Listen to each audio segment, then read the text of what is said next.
Ça dans le Seigneur, c'est le révérend Jacques Dinabanza. C'est juste pour prêcher la parole de Dieu. Et la parole de Dieu que je vais prêcher est intitulée « Tu as fait beaucoup de bien à des personnes ingrates et hypocrites. Ne les regrette pas, Dieu te les rendra au centuple. Tu as fait beaucoup de bien à des personnes ingrates et hypocrites. Ne les regrette surtout pas, Dieu te les rendra multipliés. » Mes chers frères et sœurs dans le Seigneur, ce n'est pas la vie qui sépare les gens, mais la méchanceté, l'ingratitude, l'hypocrisie, la trahison, l'égoïsme, la sorcellerie et le manque de respect.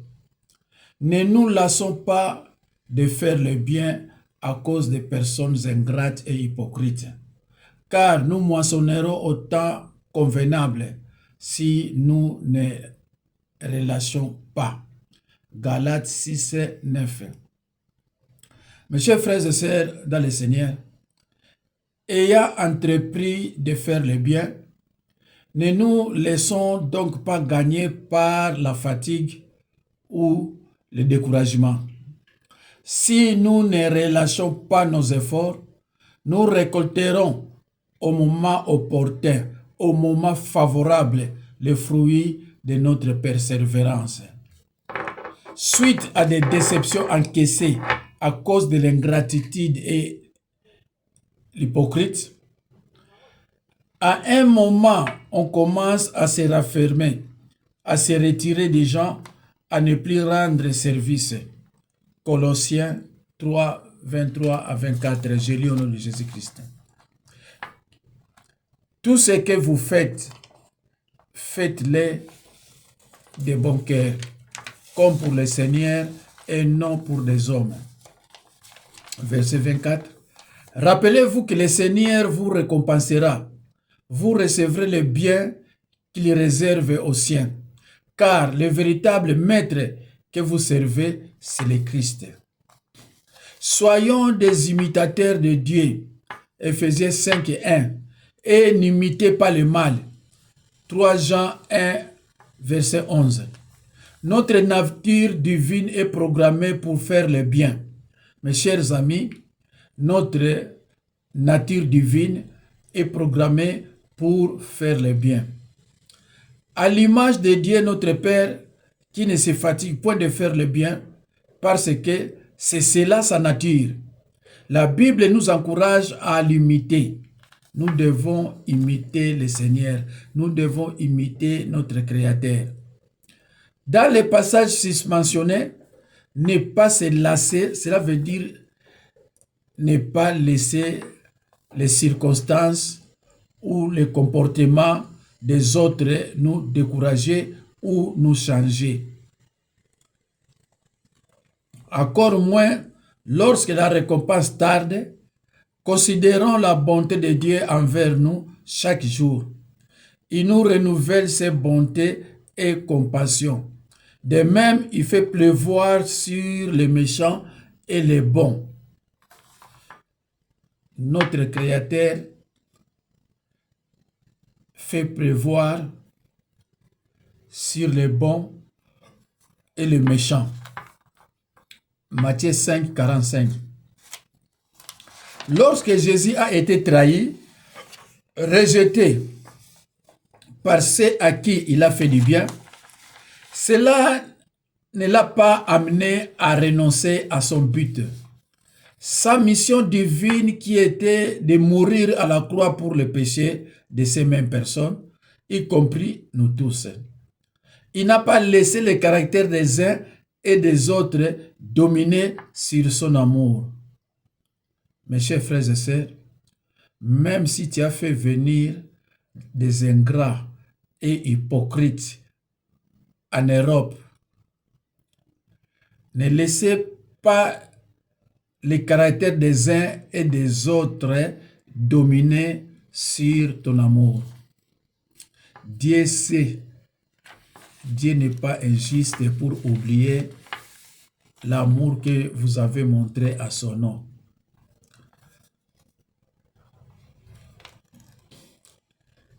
Il n'a pas laissé le caractère des uns et des autres dominer sur son amour. Je vous dis sincèrement, mes chers frères et sœurs, la plupart de vous, tous qui me suivez, qui me regardez devant vos écrans, vous avez fait venir des gens sans pourtant savoir que ces gens-là seront ingrats envers vous et hypocrites aussi. Mais faut pas changer votre caractère. Continuez à faire le bien. Dieu sait ce qu'il fera pour vous. Prenons quelques exemples de la Bible. Le roi Ézéchias fit un cas de roi de la Bible qui marcha dans la crainte de Dieu et l'intégrité. Il a fait du bien selon Dieu. Un jour, il tomba malade au point il devrait mourir. Là, nous prenons l'exemple du roi Ézéchias. Il rappela au souvenir de Dieu le bien qu'il avait fait. Et le Seigneur, étant fidèle, lui accorda la guérison et 15 années de plus. Le roi Ézéchias venait de récolter le bien qu'il avait fait en guérison, en bonne santé, en longévité et bien d'autres bénédictions. C'était le temps convenable de sa moisson et le Seigneur lui en a donné selon son besoin. 2 Rois 10, 1 à 11. 2 Rois 20, 2 Rois 20, 1 à 11. Ésaïe 38, 1 à 5. Ésaïe 38, 1 à 5. Mes chers frères et sœurs, le roi Ézéchias faisait du bien aux gens. Alors un jour, il tomba malade au point de mourir. Il commençait à rappeler à Dieu le bien qu'il avait fait. Alors, Dieu s'est rappelé de lui. Il a exaucé sa prière. Alors, le Seigneur étant fidèle, lui accorda la guérison et 15 années de plus. Mes chers frères et sœurs, dans le Seigneur, je vous ai toujours dit que la sémence, c'est la multiplication. La sémence, c'est la multiplication. Il lui accorda la guérison. Mais pas seulement la guérison. Plus 15 années de vie et d'autres bénédictions. Lorsque la Bible dit, on ne se moque pas de Dieu, ce qu'un homme aura sémé, il les moissonnera. Mes chers amis, on ne peut pas semer des graines d'arachide pour récolter 2. Vous récolterez toujours multiplié. C'est pour cela que je vous ai toujours dit, la sémence, c'est la multiplication, en bien ou en mal. Si vous sémez le péché, vous récolterez aussi beaucoup de maladies. Parfois, AVC, tu as des douleurs chroniques et ainsi de suite. C'est pour cela, mes chers frères et sœurs, lorsque vous semez en mal, ne dormez pas sans confesser vos péchés. Parce que la Bible dit, lorsque vous priez, tout en conservant des péchés non confessés, votre prière est une abomination. Votre prière ne sera pas exaucée.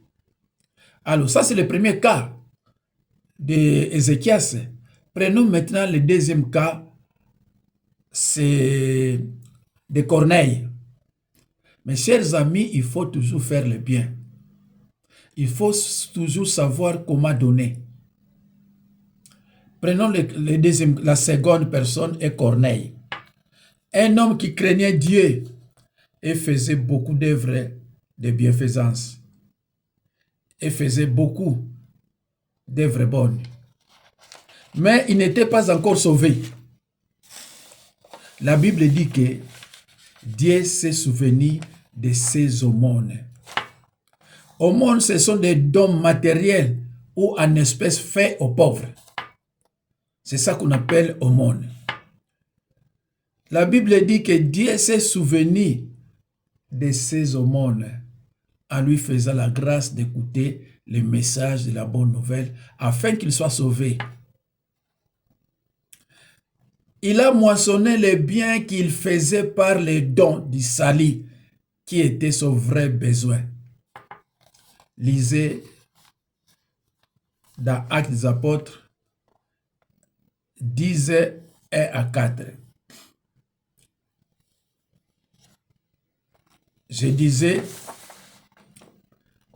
la seconde personne est Corneille, un homme qui craignait Dieu et faisait beaucoup d'œuvres bonnes, mais il n'était pas encore sauvé.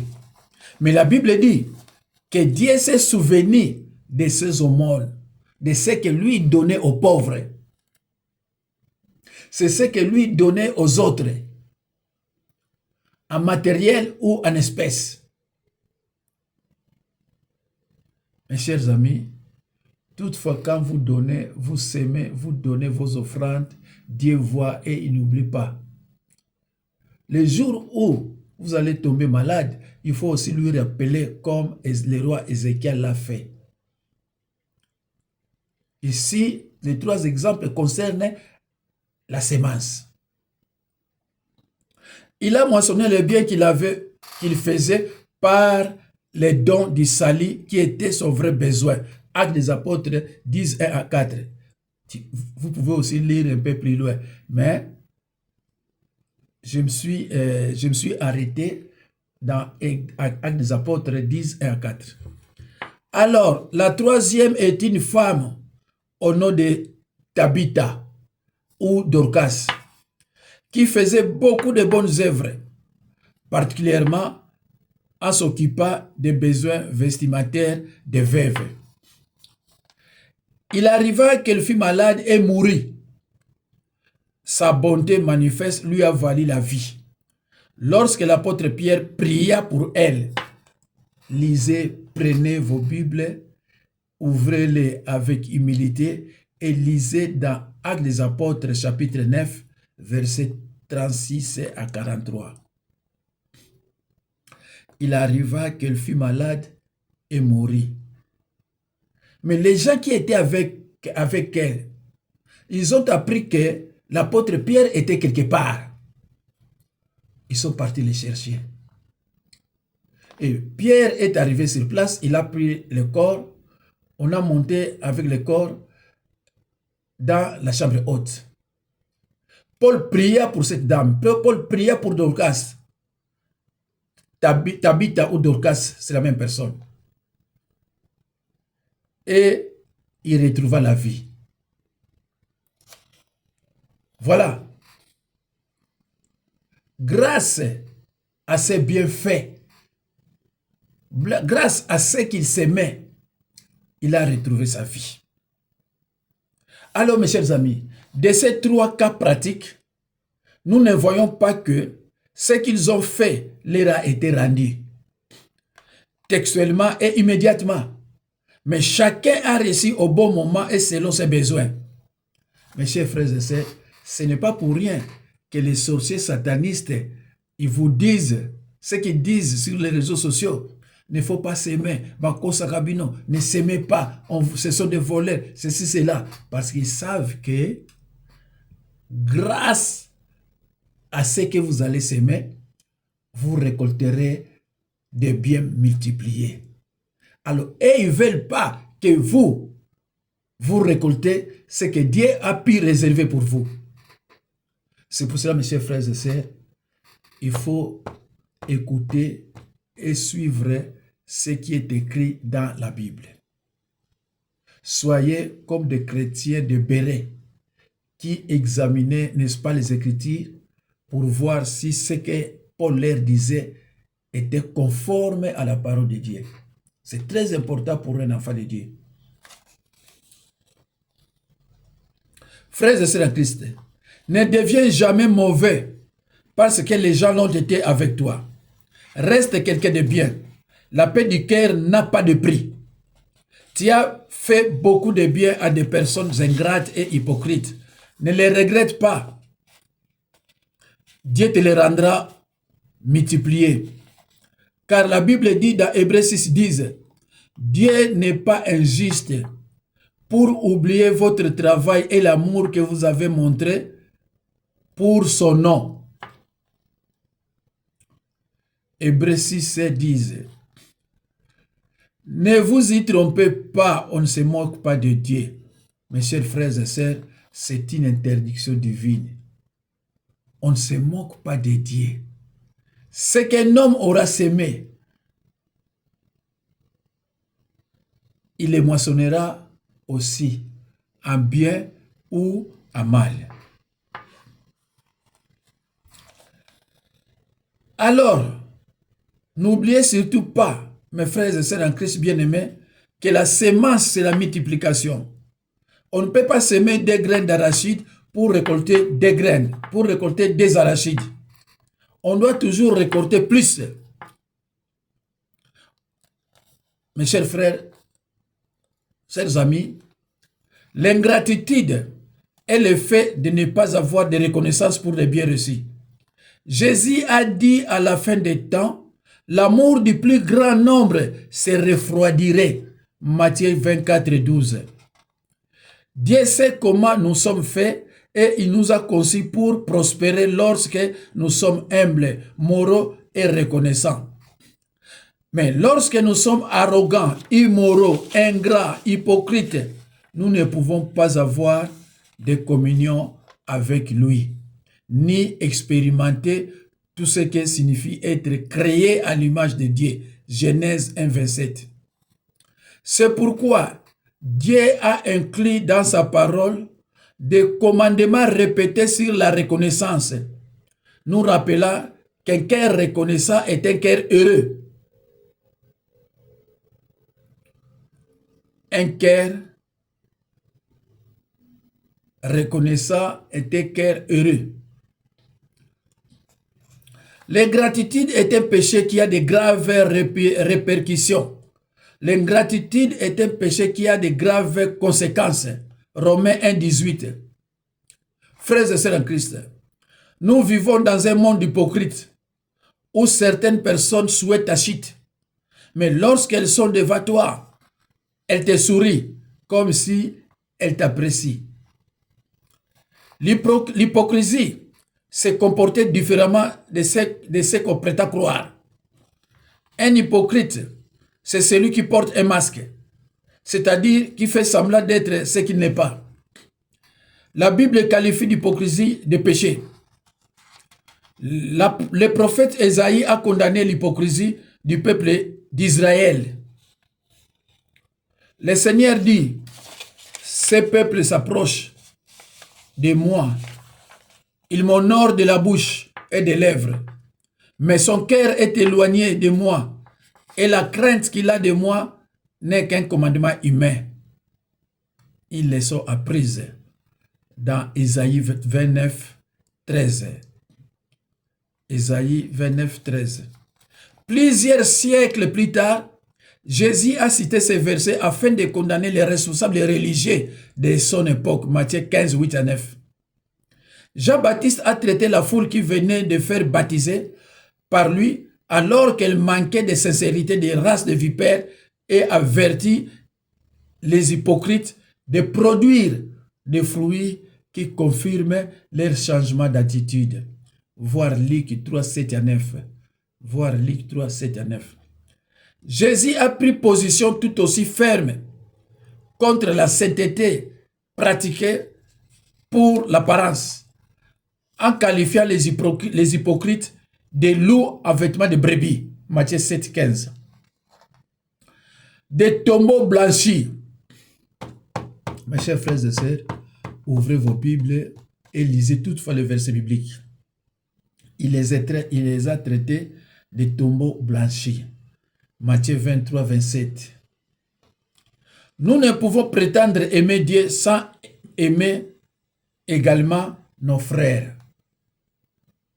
Mes chers frères et sœurs, tu ne peux pas prétendre aimer Dieu alors que tu haïs ton frère. L'amour de Dieu et l'amour du prochain, ces deux commandements vont obligatoirement de pair. Celui qui aime Dieu le manifeste en servant son prochain. Mais qui est ton prochain? Tout individu est d'abord ton prochain, qu'il soit français, chinois, américain, éthiopien, algérien, congolais, angolais. C'est ça qu'on appelle ton prochain. Tout individu est d'abord ton prochain.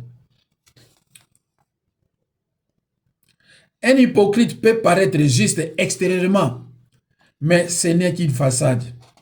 L'amour biblique est sans hypocrisie. Romains 12, 9. Tout ce que nous faisons doit être cohérent avec ce que nous croyons et avec notre identité en Christ. Les jeux d'acteurs sont faits pour la scène, pas pour la vraie vie. Mes chers frères et sœurs, dans le Seigneur, ne regrette pas d'avoir été bon. Regarde en avant. Garde ton cœur pur et laisse Dieu s'occuper de la justice. La beauté ne se perd jamais. Elle va et elle revient. Dieu bénit toujours celui qui a donné sans compter. Mes chers frères et sœurs, en définitif, ne regrette jamais d'avoir un bon cœur. Toutes les choses reviennent multipliées. Merci, mes chers frères et sœurs. C'est la fin de cette prédication. Que Dieu bénisse tous ceux qui vont écouter cette parole et la mettre en pratique. Et n'oubliez pas surtout de les partager au nom de Jésus-Christ. Amen.